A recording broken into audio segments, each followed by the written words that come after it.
once believed marriage was built on trust, that love alone could protect my dignity. I was wrong. My name is Colton Black, and this is a story of betrayal and the revenge that turned me into someone I never imagined. 5 days ago, I stood at the kitchen counter, my daughter Belle's iPad in hand, reading a group chat. I was never meant to see my wife, Willow, her sister Lucy, and their mother. Aurora had named it family, only the messages stretched back months, even years, mocking me. He's just a pushover. Willow wrote he won't do anything. Lucy added with a laugh emoji, drain his savings while you can. Aurora advised HEK, never stand up for himself. They ridiculed me for turning down a promotion to spend more time with Belle. They joked about my trust, how I never questioned Willow's house renovations, which were really spa weekends, shopping sprees, or worse, affairs. But what truly stung wasn't the money. It was the contempt, the callousness, the quiet, insidious evil that turned every one of my sacrifices into an inside joke. Right then, it should have been enough for me to file for divorce, to call a lawyer and wash my hands of them. But something in me snapped. I realized I wasn't just going to leave. I needed to show them what it meant to shatter a man's faith and then assume he'd stay tame. Because for as long as I can remember, I'd been the nice guy, the gentle father, the trusting husband. They'd never once stopped to wonder what would happen if that quiet, obliging man discovered real rage. That night, as Willow slept, I stared at the ceiling, numb from betrayal. My heart hammered, my fists clenched, my chest burned with an unfamiliar darkness. I thought about Belle, my only tether to decency, and realized that no matter what happened, I had to protect her. I had to ensure she'd never be used as a pawn in Willow's schemes or Aurora's manipulations. I had to make them all regret every smug, self-satisfied message in that family-only chat. 2 days later, my daughter asked, "Daddy, why does Mommy's friend come over when you're not home?" I paused, phone in hand.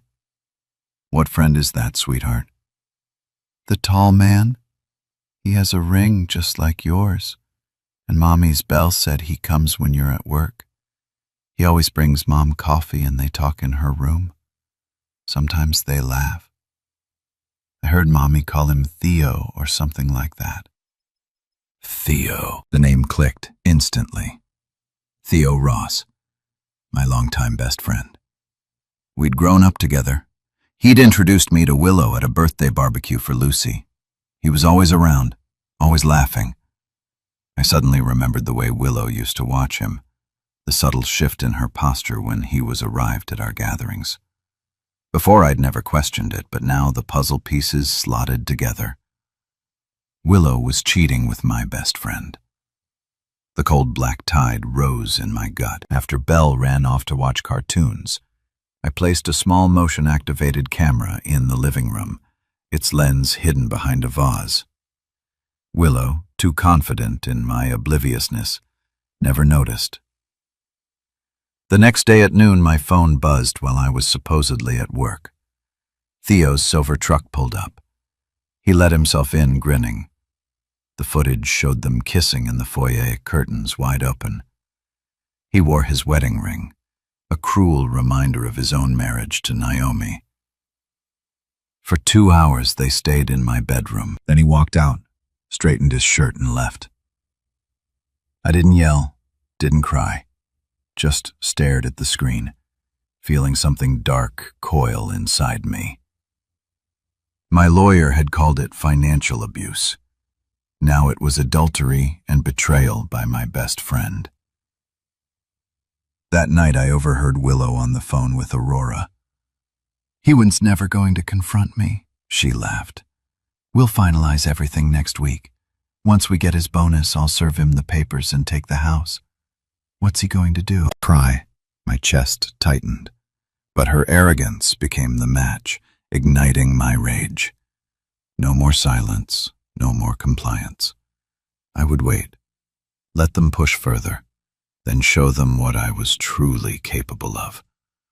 My patience would be my last kindness. When I met with my lawyer, Miss Phillips, I laid everything out, the screenshots, the camera footage, the text logs. She examined each piece, eyes growing wide. "You have a rock-solid case for divorce, potential for criminal charges." She said, "I need time to sort it all. But, Colton, this is serious. They're systematically robbing you." "I don't just want them to stop," I replied. My voice sounded deeper than usual, harsher. "I want them to pay, every one of them." Miss Phillips gave me a careful look. "Stay within the law, Colton. I see you're angry. You have every right. But keep your head on straight." I left her office with the kind of calm that comes before a thunderstorm. I wasn't going to do anything illegal. I was going to do everything just within the boundaries.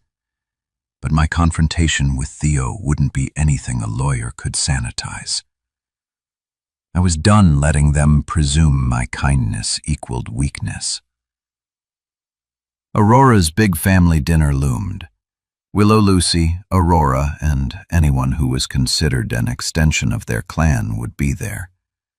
It was their monthly ritual to gather gossip and keep up appearances.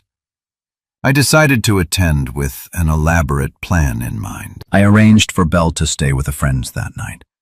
I wanted her far away from what might happen.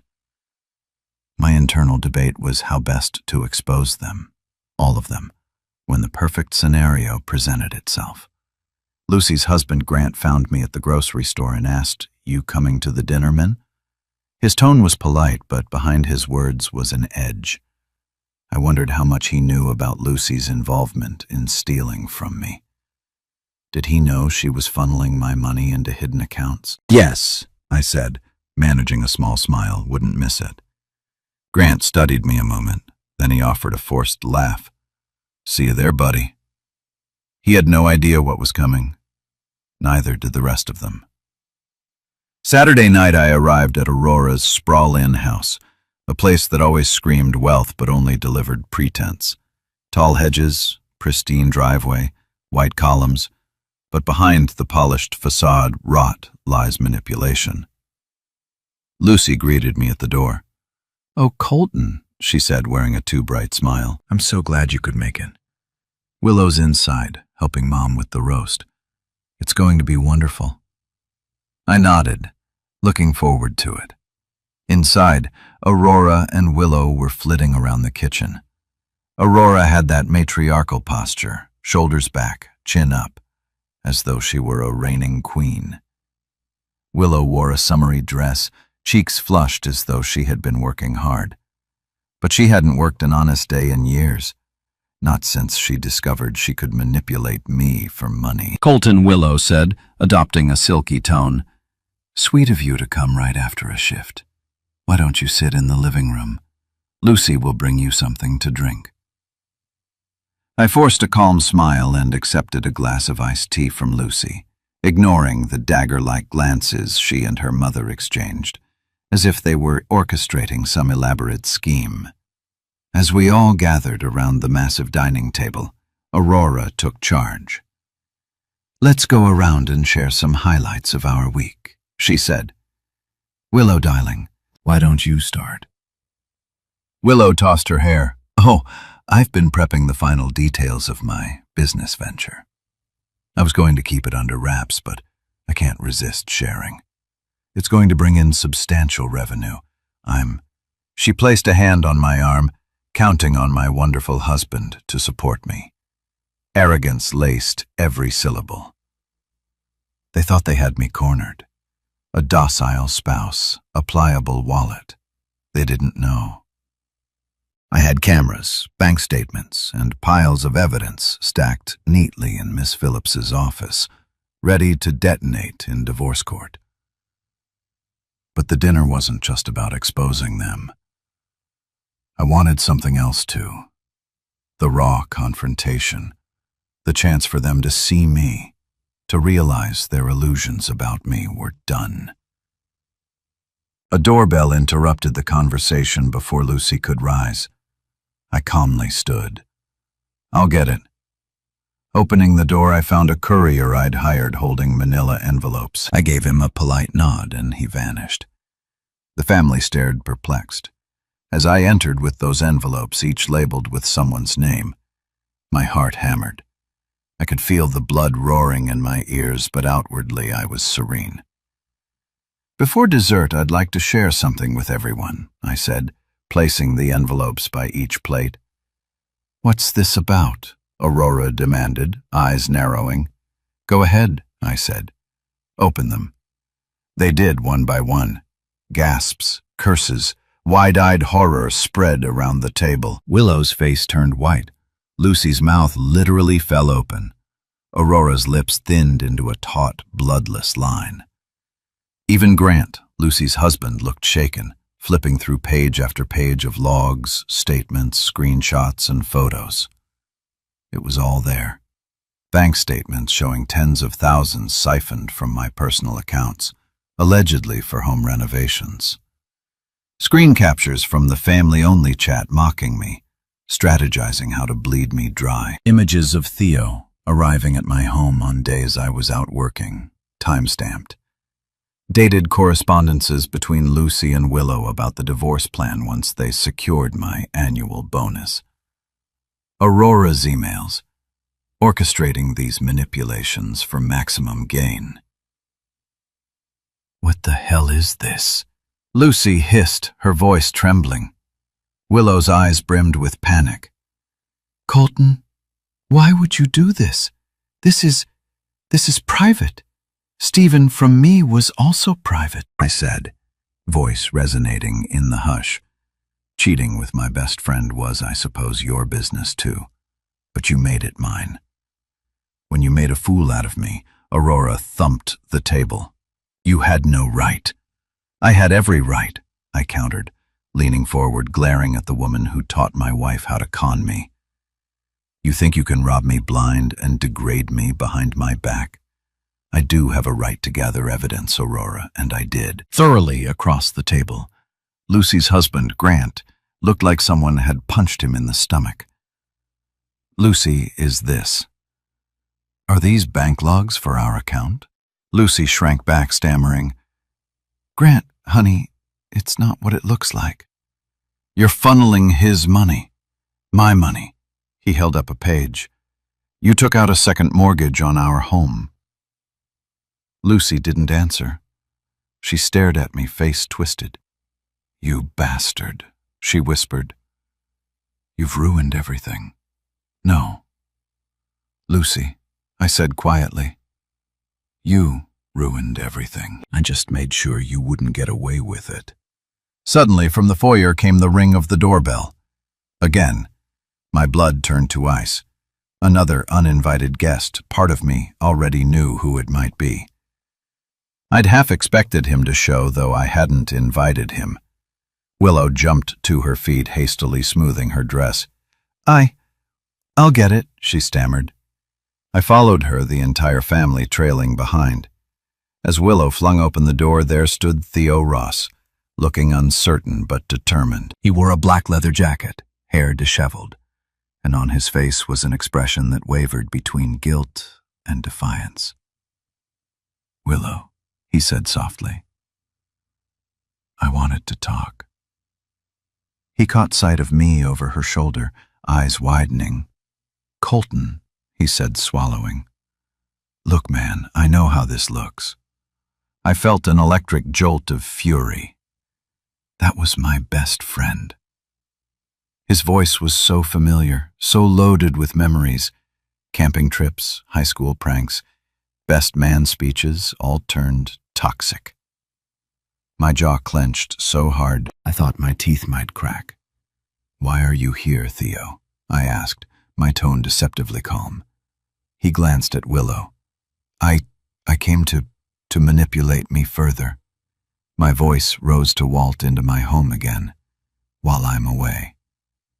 A flicker of panic crossed his face. "Look, it's complicated. Willow said you two were basically separated. Don't you dare lie, I snarled. I've got footage of you in my bedroom while I was at work. My daughter asked me why Mommy's friend keeps visiting. He turned pale. Colton, please. You have to understand. Stop. I barked, stepping forward, ignoring the frantic shrieks from Willow. There's nothing to understand but your betrayal.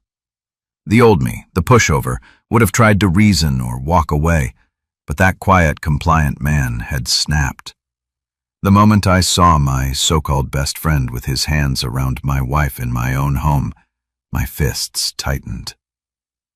Theo realized too late what was about to happen. He raised his hands as if to plate me, but I lunged, driving my shoulder into his gut and slamming him backward into the doorframe. The crack of wood echoed through the house. Lucy screamed.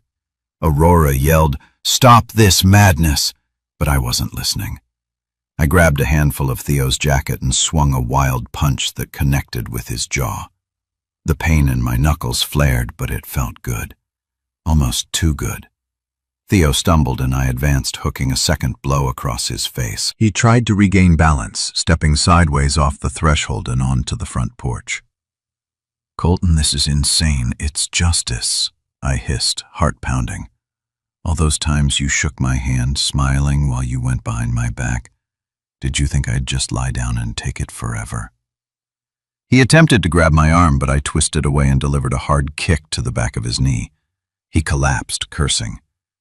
I stood over him, chest heaving. Willow shrieked, "Stop! You're going to kill him, Funny!" I growled, glaring at her.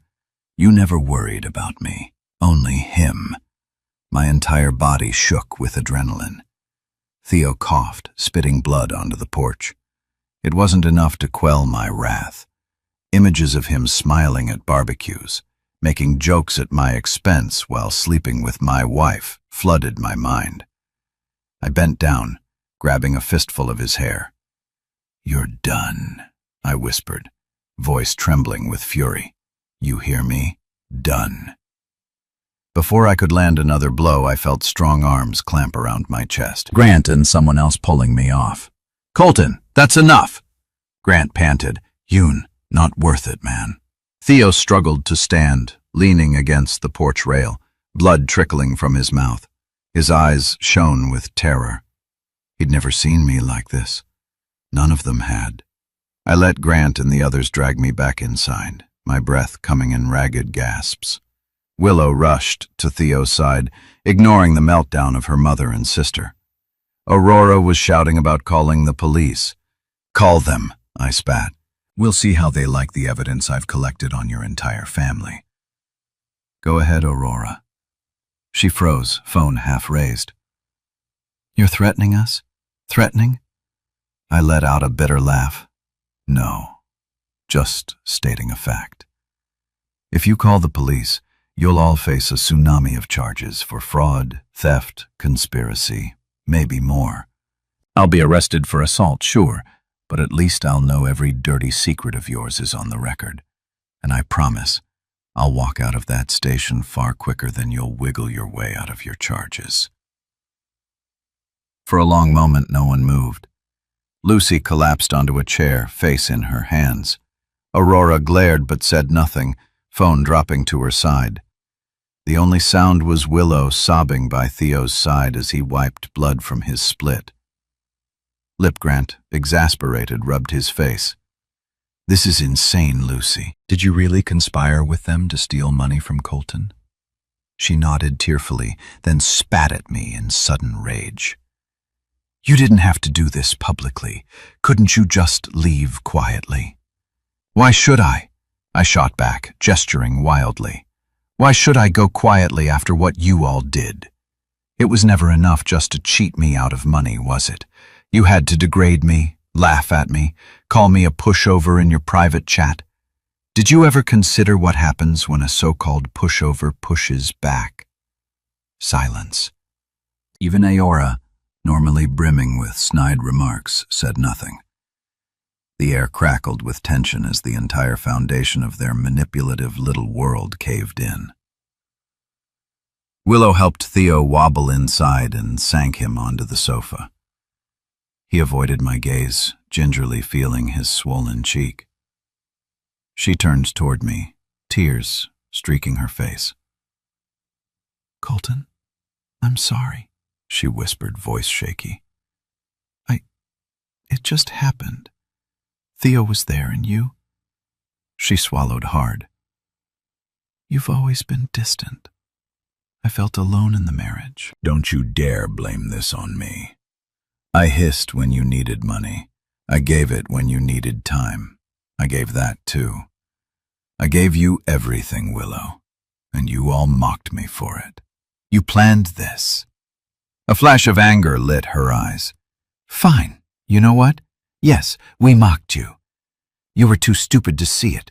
But you weren't supposed to become this monster. I barked a hollow laugh. "You forged that monster yourself, Willow. You think I wanted to do any of this? I had no choice. You threw me to the wolves, so I became one." Her body shook with rage and despair. "You'll never win custody of Belle," she spat. "A violent father hitting people. No judge would trust you." I let that sit, then calmly reached into my pocket. My phone screen displayed the text she and Aurora had exchanged about setting me up for a violent outburst so they could claim abuse in divorce court. But I had timestamps for that too, plus a dozen recordings of her financial misdeeds, plus footage of her hooking up with Theo. "You're going to lose everything," I said, "and if you try using Belle as a bargaining chip, I'll bury you in legal actions." My voice dropped to a trembling murmur. "Don't you dare." Willow face fell, and for the first time I saw fear that ran deeper than the immediate confrontation. She realized the protective father was about to become her worst nightmare in a custody battle. No one touched the roast Aurora had prepared. Instead, we all stood or sat in that cavernous living room, accusations and grief swirling. Theo just stared at the floor, occasionally wincing, blood dripping onto his jacket.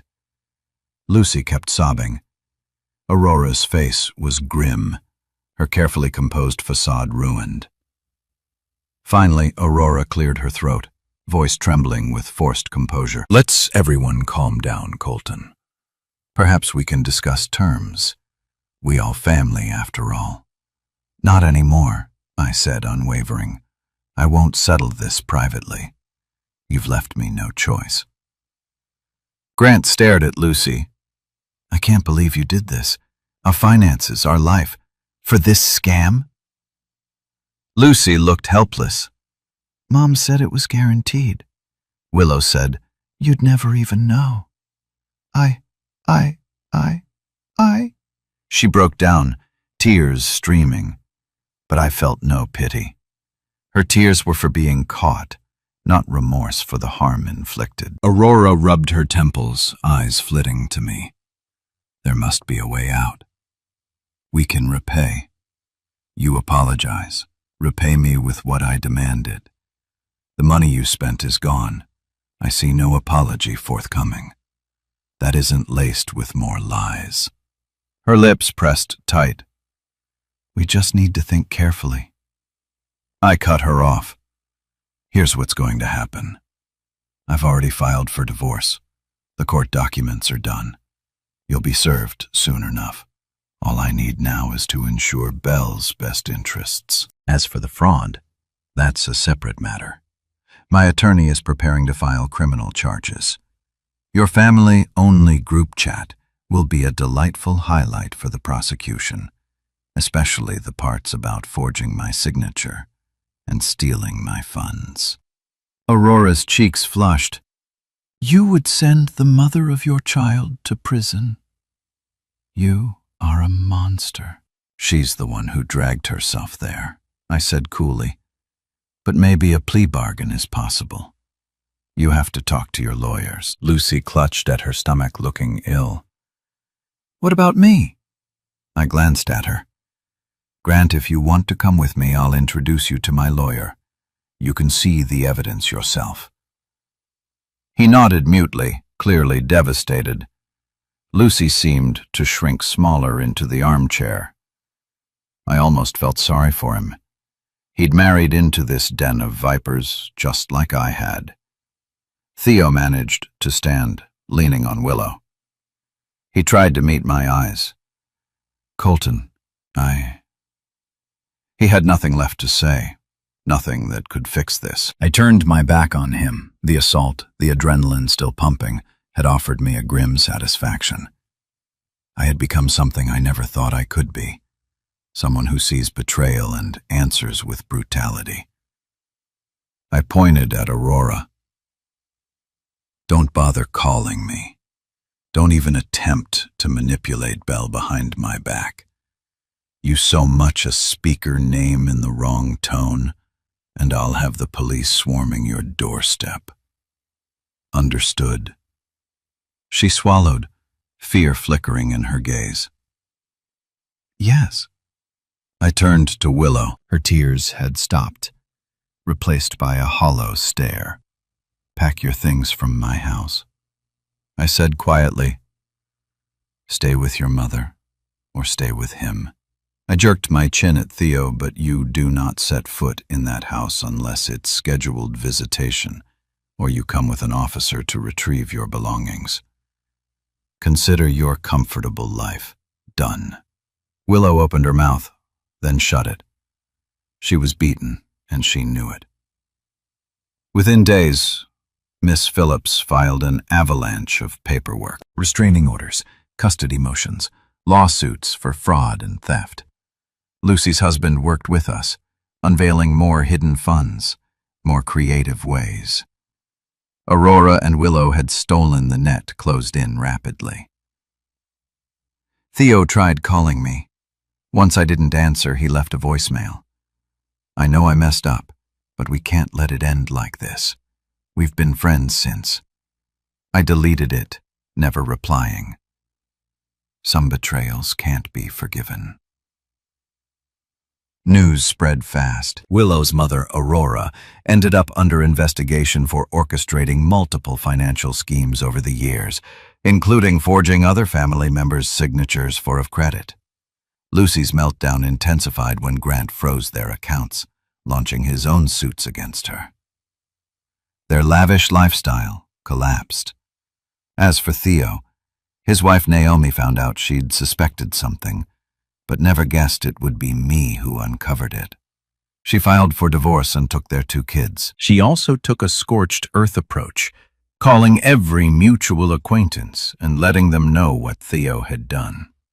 Within a month, my quiet suburban world exploded into a swirl of legal depositions, property transfers, and, ironically enough, hush money. Willow, Lucy, and Aurora tried to offer me settlement deals. Miss Phillips refused them all, pressing for maximum damages. She told me I'd end up with more than I'd ever imagined. But money wasn't my primary concern. Belle was. I insisted on primary custody, citing Willow's proven record of manipulation and fraud. The family court judge, upon seeing the evidence, granted me sole custody pending review. Willow got supervised visitation. Supervised because the court believed she might emotionally manipulate Belle or even abduct her.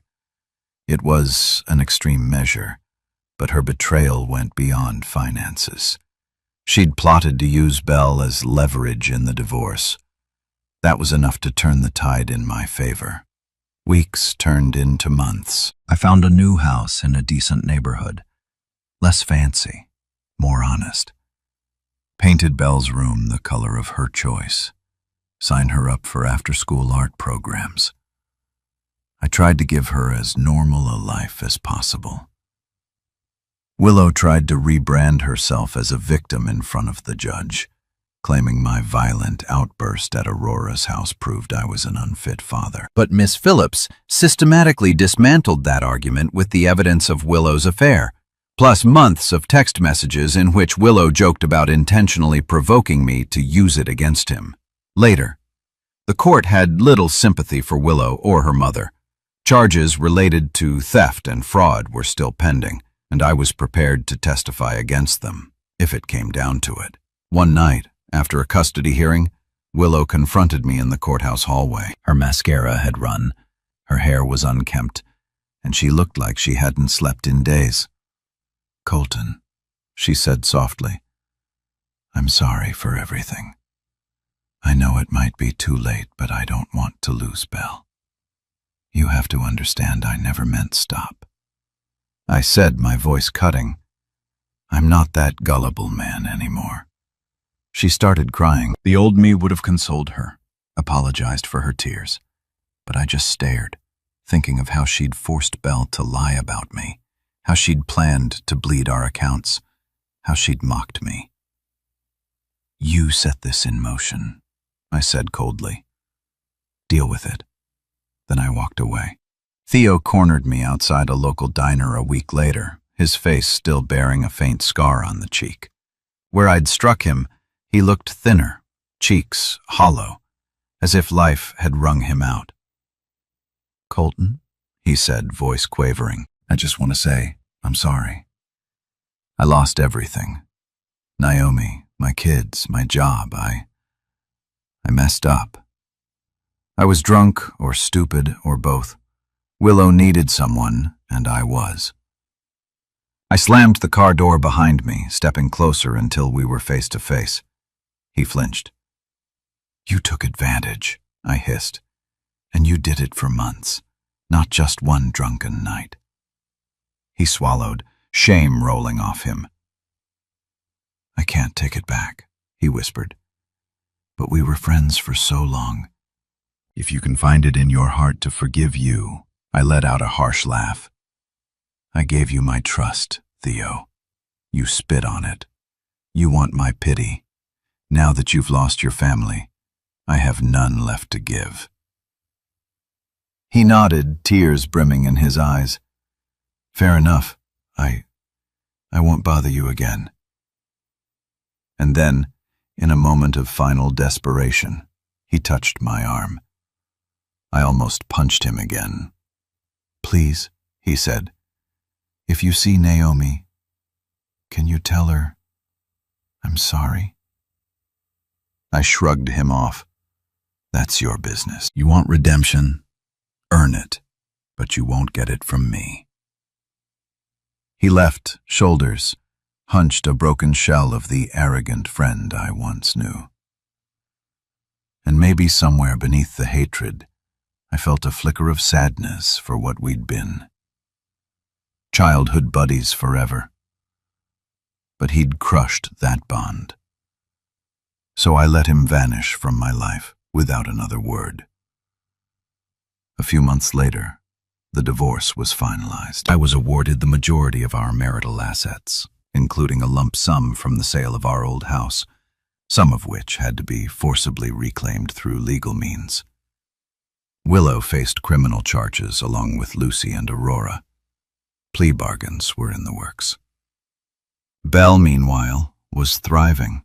New school, new activities, a father who was present in every sense of the word.